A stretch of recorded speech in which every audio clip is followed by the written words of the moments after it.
मुंबईमध्ये पहाटेपासूनच पावसाने हजेरी लावलेली आहे आणि त्याच्यानंतर मुंबईतलं वातावरण बदललेलं आहे।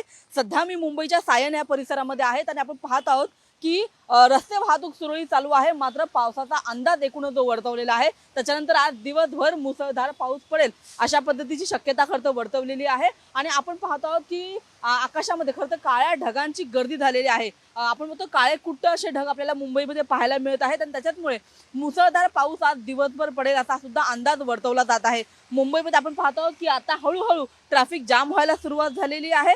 आपण पाहतो की खरं सकाळचीच वेळ आहे आणि एवढ्या वेळामध्ये एवढी वाहतुकाची खरं कोंडी होत नाही, मात्र गाड्यांचा जो वेग आहे तो मंदावल्याच आपल्याला या ठिकाणी पाहायला मिळत आहे। पावसामुळे लोकल वाहतुकीवरती परिणाम झालेलाच आहे, मात्र आता आपण पाहतो की सायनकडून जो छत्रपती शिवाजी महाराजकडे जाणारा जो रस्ता आहे त्या मार्गावरती आता गाड्यांची जी जो वेग आहे तो खरं मंदावल्याचं पाहायला मिळत आहे आणि आपण बघतो की याच्या पुढे जो रस्ता जातो त्या ठिकाणी देखील आता हळूहळू वाहतूक कोंडी होण्यास सुरुवात झालेली आहे। मुंबईमधल्या एकूणच वाहतूक मंदावली असल्यामुळे आता नागरिकांनी खरं काळजी घेण्याची गरज आहे। कॅमेरामन विक्रम सावंतसह मी रुपाली बडवे, साम टीव्ही मुंबई। देश विदेशातील प्रत्येक घडामोडींचे लाईव्ह अपडेट मिळवण्यासाठी आता साम टीव्हीच्या सर्व सोशल मीडिया प्लॅटफॉर्मला लाईक, फॉलो आणि सबस्क्राईब करा। तसंच सर्व नोटिफिकेशनसाठी बेल आयकॉन प्रेस करायला विसरू नका।